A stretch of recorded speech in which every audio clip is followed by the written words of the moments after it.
सफर अनजाना सा है, रास्ता बेगाना सा है, हर मोड़ मोड़ पे कुछ नया सा है, हर मोड़ मोड़ पे कुछ नया सा है।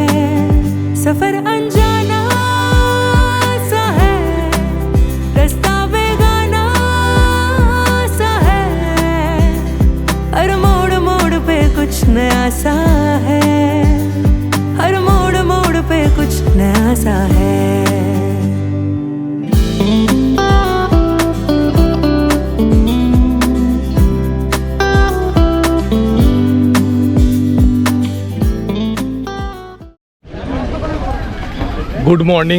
গুড মর্নিং সবাইকে। অনেক সকাল সকাল উঠে পড়েছি আজকে, কারণ আজকে আমাদের যে সাইট সিনগুলো ঘুরে দেখার আছে সেই সাইট সিনগুলো ঘুরে দেখব। এখন রয়েছি পাখিরালয়তে, এখান থেকে পাখিরালয় ঘাটে যাব, মানে কালকে যে ঘাটে আমাদের বোট দাঁড় করানো হয়েছিল সেই ঘাটে যাব। সবাই চলেও এসেছি, আজকে ঘুরে দেখব এখানকার মানে সুন্দরবনের যে সাইট সিনগুলো আমাদের প্যাকেজের মধ্যে রয়েছে সেই সব সাইট সিনগুলো। দেরি করব না, প্রতিবারের মতো এবারও তোমাদের সাথে কথা হবে রাস্তায় যেতে যেতে। বোটে উঠে চা পেয়ে গেছি, আর এখন রয়েছি সজনেখালিতে। একটু আগেই বোটে উঠলাম, পৌঁছে গেলাম সজনেখালিতে। সজনেখালিটা ঘুরে দেখব, ভেতরে কি কি আছে সেটা তোমাদেরকেও দেখাবো। বাংলাদেশেও আছে, দুটো দেশ মিলে প্রায় অ্যাপ্রক্স 26,000 স্কোয়ার কিলোমিটার। তো আমাদের ইন্ডিয়াতে পড়েছে 9,630 আর বাংলাদেশে পড়েছে 16,370। বাংলাদেশে অনেক বেশি, অবশ্যই। তো আমাদের এই 9,630-এর মধ্যে আমাদের হিউম্যান হ্যাবিটেটের এরিয়া হয়ে গেছে 5,366 স্কোয়ার কিলোমিটার, ঠিক আছে। আর বাকি 4,000 সামথিং যেটা পড়ে আছে সেটা হচ্ছে জঙ্গল। আর main tiger reserve 2,585 square kilometre. আর টাইগার রিজার্ভকে 3টে ভাগে ভাগ করা হচ্ছে, সেঞ্চুয়ারি জোন, বাফার এরিয়া এবং কোর এরিয়া। আপনারা যে জোনটাতে ঘুরবেন সেটাকে বলা হয় সেঞ্চুয়ারি জোন। সেঞ্চুয়ারি জোনের মধ্যে 3টে টুরিস্ট স্পট আছে, সজনেখালি, সুধর্ণখালি আর দোবাকি। এটা 362 স্কোয়ার কিলোমিটার এরিয়ার মধ্যে পড়ছে, ঠিক আছে। তো আমরা জঙ্গলে জাস্ট একটা কোনায়, একটা বিন্দু কোনার মধ্যেই ঘুরবো আজকে, তাতেই আমাদের সারাদিন পেরিয়ে যাবে। দেখুন, আর বাফার এরিয়া যেটা বলা হচ্ছে, বাফার এরিয়া কেন বলা হচ্ছে, সুন্দরবনের বেশিরভাগ মানুষ মাছ কাঁকড়া ধরেই জীবিকাটা নির্বাহ করতে হয়, তার জন্য ওনাদের জন্য একটা এরিয়া ছেড়ে দিতে হয়, ডিপার্টমেন্ট থেকে পারমিশন নিয়েই মাছ কাঁকড়া ধরতে যেতে হয়। তো বাফার এরিয়াটা ঠিক এই দিকেই পড়ছে। বুড়িটাবড়িতে গেলে আপনারা বুড়িটাবড়ি ওয়াচ টাওয়ার উঠলে বাংলাদেশের জঙ্গলটাও দেখতে পাবেন ভালোভাবে। আর বাফার এরিয়া যাওয়ার জন্য এটা দিয়ে যাওয়া যায়, টুরিস্টদের জন্য এই রুটটা খোলা আছে, এটা দিয়েও যাওয়া যায়, ঠিক আছে। তখন এসে সজনেখালিতে আমরা দাঁড়াইনি, কারণ অনেকটা ভিড় ছিল, সেই জন্য সেখান থেকে আমরা বেরিয়ে এখন রয়েছি সুধর্ণখালিতে। পুরো ঘেরা রয়েছে জায়গাটা, দারুণ জায়গা। এটাও ঘুরবো, এটাও তোমাদেরকে দেখাবো। এই সুধর্ণখালিতে বিভিন্ন প্রকারের গাছ রয়েছে, প্রত্যেকটা গাছের কি কি নাম রয়েছে সেগুলো এখানে লেখা রয়েছে। যেমন আমার সামনে যে গাছটা রয়েছে এই গাছের নাম হচ্ছে কৃপা। এইরকম আরও বিভিন্ন গাছ আছে যে গাছগুলো রয়েছে এখানে, সাথে তার নামও লেখা রয়েছে।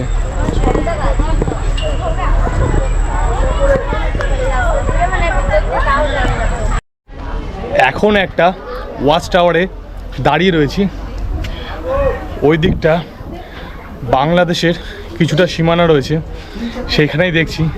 একটু আগে ওখানে বুঝতে পারলাম না বাঘ ছিল না বাঁদর ছিল, কিন্তু কোনো একটা জন্তু ওখানে ছিল, ক্যামেরায় সেটা তুলতে পারিনি সাথে সাথে। এখন এখানে দাঁড়িয়ে একটু দেখব কিছু দেখা যায় নাকি।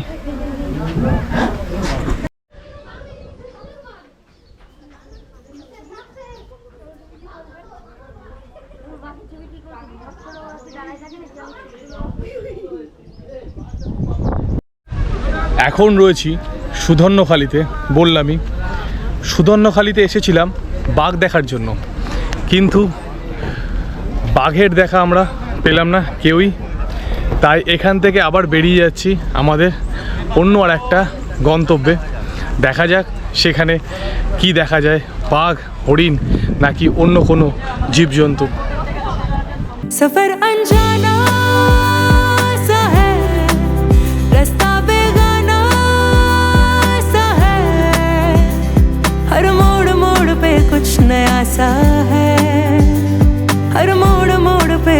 नया सा है सफर अनजाना सा है रास्ता बेगाना सा है हर मोड़ मोड़ पे कुछ नया सा है हर मोड़ मोड़ पे कुछ नया सा है দুদিন ধরে তো বোটে জার্নি করছি, তবে এখন রয়েছি বোটের নিচে। নিচে বলতে বোটের যে রুমগুলো রয়েছে সেই রুমে বসে আছে। এখানে আমার পেছনেই রয়েছে বোটের কিচেন এরিয়া এবং জেনারেটর রুম। এই রুমে যে জানলাগুলো রয়েছে, এই জানলা থেকে বাইরে জলের ঢেউগুলো দেখছি। মনে হচ্ছে যেন পুরী অথবা দীঘার সমুদ্রের ঢেউগুলো যেমন, ঠিক তেমনই লাগছে। सफर अनजाना सा है रास्ता बेगाना सा है हर मोड़ मोड़ पे कुछ नया सा है हर मोड़ मोड़ पे कुछ नया सा है सफर अनजाना सा है रास्ता बेगाना सा है हर मोड़ मोड़ पे कुछ नया सा है हर मोड़ मोड़ पे कुछ नया सा है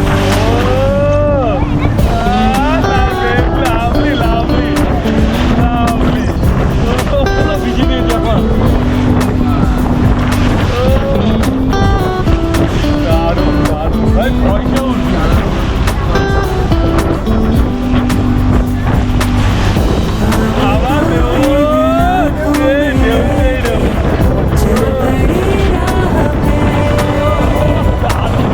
मंजिलों से भी ज्यादा है प्यारे सफर के ये रास्ते এখন এসে পৌঁছালাম ডোবাকি ক্যাম্পে। আমরা রয়েছি একদম জঙ্গলের ভেতরে, নেট দিয়ে পুরো ঘেরা রয়েছে, দেখতেই পাচ্ছ তোমরা। দেখা যাক বাইরে কিছু দেখা যায় নাকি, বাঘ, হরিণ।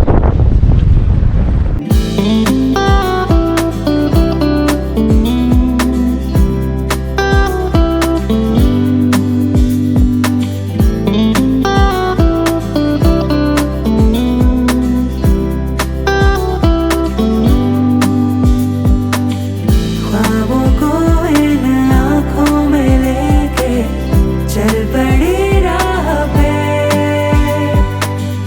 मंजिलों से भी ज्यादा है प्यारे सफर के ये रास्ते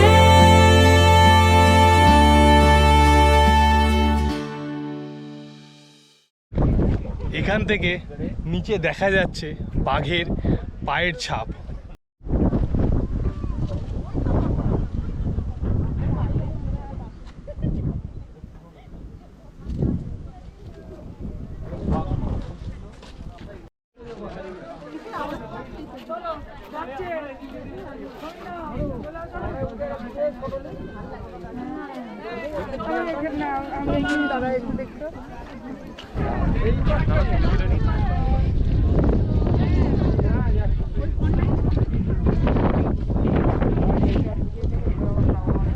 ডোবাকি ক্যাম্প দেখে আসার পরে এখন বোটের রুমে বসে আছি।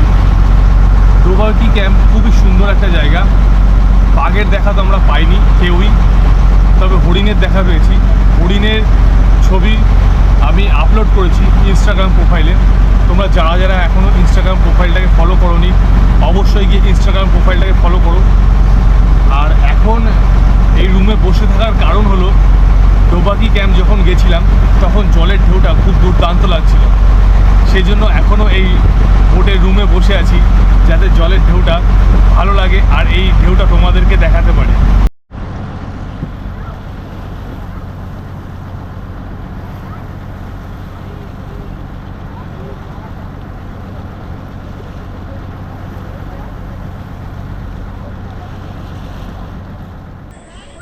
এখন এসে পৌঁছালাম সজনেখালিতে।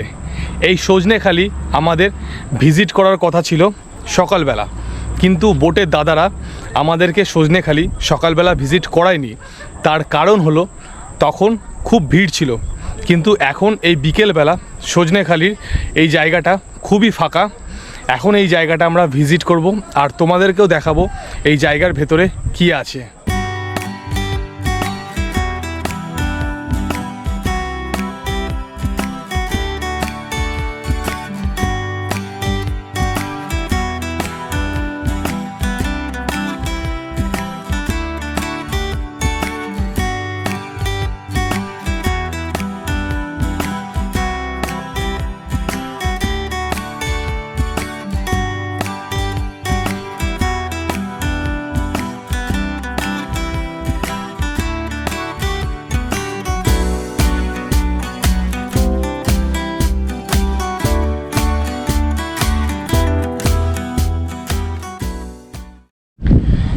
এই সজনেখালিতে ঘুরে দেখলাম, শুধুমাত্র দেখার মধ্যে এখানে একটা কচ্ছপ দেখতে পেলাম, এছাড়া আর কিছু দেখতে পাইনি। উঠেছিলাম এখানে ওয়াচ টাওয়ারে, ওয়াচ টাওয়ার থেকে পুরো সুন্দরবন এরিয়াটাকে দেখলাম, দারুণ দেখতে। আবার এখন চলে যাব ঘাটে, ওই ঘাটে আমাদের বোট দাঁড়িয়ে রয়েছে, বোটে করে সোজা ওখানে নামবো পাখিরালয়, সেখান থেকে আমাদের হোটেলে।